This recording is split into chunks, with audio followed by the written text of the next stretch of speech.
ನಮಸ್ಕಾರ ಫ್ರೆಂಡ್ಸ್, ಎಲ್ಲ ಹೆಂಗದ್ರಿ? ನಾನಂತೂ ಅಗ್ದಿ ಮಸ್ತ್ ಅಂದ್ರೆ ಮಸ್ತ್ ಅದೀನಿ. ನಾನಿವತ್ತು ಸಿಂಪಲ್ಲಾಗಿ ಒಂದು ಬಜ್ಜಿ ತಂದಿದ್ದೀನಿ. ಈ ಮಳೆಗೆ ಒಂಥರ ಚಳಿಗೆ ಏನಾದರೂ ಒಂಥರ ಈ ಚಟ್ಪಟ ಅಂತಿರೋ ಬಜ್ಜಿ ಮಿರ್ಚಿ ಬೇಕನ್ಸುತ್ತಲ್ಲ.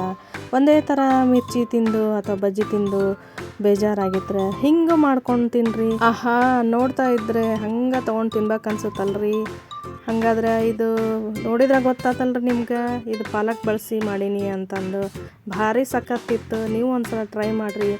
ನನ್ನ ಚಾನಲ್ಗೆ ಹೊಸಬ್ರು ಯಾರು ಬಂದಿದ್ದಾಯಿತು ಸಬ್ಸ್ಕ್ರೈಬ್ ಮಾಡ್ಕೊಂಡು ಶೇರ್ ಮಾಡಿ, ಲೈಕ್ ಮಾಡಿ, ಕಮೆಂಟ್ ಮಾಡಿ, ಮತ್ತು ನನ್ನ ಎಲ್ಲ ವೀಡಿಯೋಸ್ಗೂ ಪ್ರೋತ್ಸಾಹ ಕೊಡ್ರಿ. ಬರ್ರಿ ಫ್ರೆಂಡ್ಸ್, ಹಂಗಾದ್ರೆ ವಿಡಿಯೋನ ಸ್ಟಾರ್ಟ್ ಮಾಡೋಣ. ಇದಕ್ಕೆ ನಾನು ತೊಗೊಂಡಿದ್ದು ಫ್ರೆಶ್ ಆದಂಥ ಒಂದು ಕಟ್ಟು ಪಾಲಕ್ ಸೊಪ್ಪು ತೊಗೊಂಡಿನಿ ರೀ. ಈ ಪಾಲಕ್ ಸೊಪ್ಪನ್ನ ಚೆಂದಾಗ ತೊಳ್ಕೊಂಡು ಎಲ್ಲ ನೀರಿನ ಅಂಶ ಹೋಗೋವರೆಗೂ ಹರಡಬೇಕು ಒಂದು ಬಟ್ಟೆ ಒಳಗೆ. ಆಮೇಲೆ ಈ ಥರ ಸಣ್ಣಗೆ ಹೆಚ್ಕೋಬೇಕು. ಸಣ್ಣಗೆ ಅಂದ್ರೆ ಸ್ವಲ್ಪ ಉದ್ದುದ್ದ ಹೆಚ್ಕೋಬೇಕು. 2 ಉಳ್ಳಾಗಡ್ಡಿನ ತೊಗೊಂಡಿನಿ. ಒಂದು ಕಟ್ಟು ಸೊಪ್ಪಿಗೆ 2 ಉಳ್ಳಾಗಡ್ಡಿ ಈ ಥರ ಕಟ್ ಮಾಡಿ ಇಟ್ಕೊಂಡಿನಿ.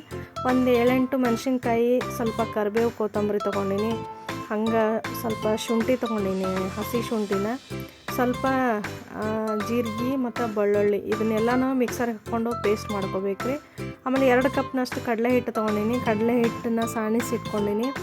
ಅದಕ್ಕೆ ಈಗ ನಾನು ಹೆಚ್ಚಿದಂಥ ಉಳ್ಳಾಗಡ್ಡಿ ಮತ್ತು ಪಾಲಕ್ ಸೊಪ್ಪನ್ನ ಹೆಚ್ಕೊಂಡಿದ್ನಲ್ರಿ, ಅದನ್ನು ಹಾಕ್ಕೊಂಡೇನೆ. ಆಮೇಲೆ ಈಗ ನೋಡಿರಿ, ಮೆಣಸಿನ್ಕಾಯಿ ಮಸಾಲ ಪೇಸ್ಟ್ ಮಾಡ್ಕೊಂಡಿನಲ್ರಿ, ಅದನ್ನ ಹಾಕ್ಕೋಬೇಕು. ಎಲ್ಲನೂ ಹಾಕ್ಕೊಂಡು ಸ್ವಲ್ಪ ಹೊತ್ತು ಮಿಕ್ಸ್ ಮಾಡಬೇಕು. ಆಮೇಲೆ ಒಂದು ಅರ್ಧ ಸ್ಪೂನಷ್ಟು ಜೀರಿಗೆ ಮತ್ತು ಓಂಕಾಳು ಅಂತೀವಲ್ಲ ನಾವು, ಅಜ್ವಾನ ಅಂತೀವಿ, ಅದನ್ನು ಕುಟ್ಟಿಟ್ಕೊಂಡಿದ್ದೆ. ಅದನ್ನು 1 ಸ್ಪೂನಷ್ಟು ಹಾಕ್ಕೊಂಡೆ. ರುಚಿಗೆ ತಕ್ಕಷ್ಟು ಉಪ್ಪು ಹಾಕ್ಕೋಬೇಕು. ಉಪ್ಪು ಭಾಳ ಇಡಂಗಿಲ್ಲ ರೀ, ನೋಡ್ಕೊಂಡು ಹಾಕ್ಕೋಬೇಕು. ಆಮೇಲೆ ಅಷ್ಟೇ ನೀರು ಸಾಕು, ಇದಕ್ಕೆ ಜಾಸ್ತಿ ನೀರು ಬೇಡ. ಯಾಕಂದ್ರೆ ಸೊಪ್ಪು ಮತ್ತು ಉಳ್ಳಾಗಡ್ಡಿ ಒಳಗೆ ನೀರಿನ ಅಂಶ ಇರುತ್ತಲ್ಲ ರೀ. ಹಾಗಾಗಿ ಅಷ್ಟು ಹಾಕಿದ್ನೆಲ್ಲ ಒಂದು ಅರ್ಧ ಬಟ್ಲಷ್ಟು ನೀರು ಹಾಕ್ಕೊಂಡು ಅಷ್ಟು ಸಾಕಾಯ್ತು ನಂಗೆ. ಒಂದು ಪಿಂಚ್ ಹೌದಲ್ಲ ಅನ್ನೋಷ್ಟು ಸೋಡಾ ಪುಡಿ ಹಾಕ್ಕೋಬೇಕು ರೀ. ಸೋಡಾ ಪುಡಿ ಹಾಕೋದ್ರಿಂದ ಸ್ವಲ್ಪ ಗರಿ ಗರಿ ಬರುತ್ತೆ. ಹಾಗಾಗಿ ನೀವು ಆಪ್ಷನಲ್ಲ, ನೀವು ಬೇಕಂದ್ರೆ ಹಾಕೋರಿ, ಇಲ್ಲಾಂದ್ರೆ ಇಲ್ಲ. ಈಗ ಹಿಟ್ಟು ಕಲ್ಸೋಕ್ಕಿಂತ ಮೊದಲನ ಎಣ್ಣೆ ಕಾಯಕ್ಕೆ ಇಟ್ಕೊಂಡಿದ್ದೆ ರೀ. ಎಣ್ಣೆ ಜಾಸ್ತಿ ಏನು ಕಾಯೋದು ಬೇಡ. ಹಾಕಿದ ತಕ್ಷಣ ಈ ಥರ ಚಿಟಪಟ ಅಂತ ಸಿಡಿಬೇಕು. ಹಂಗೆ ಕಾಸ್ಕೋಬೇಕು. ಮಧ್ಯಮ ಉರಿ ಒಳಗನ ಮಾಡ್ಕೋಬೇಕು. ಯಾಕಂದ್ರೆ ಸೊಪ್ಪು ಹಸಿದು ಇರುತ್ತಲ್ಲ, ನೀರಿನ ಅಂಶ ಇರುತ್ತೆ. ಅದಕ್ಕೆ ಸ್ವಲ್ಪ ಸಣ್ಣ ಉರಿ ಒಳಗನ ಮಾಡ್ಕೋಬೇಕು. ಇಲ್ಲಾಂದ್ರೆ ಹಸಿ ಹಸಿ ಉಳಿತೈತಿ ಸೊಪ್ಪು ಎಲ್ಲ, ಮತ್ತು ಉಳ್ಳಾಗಡ್ಡಿ ಎಲ್ಲ ಹಸಿ ಅನಿಸುತ್ತೆ.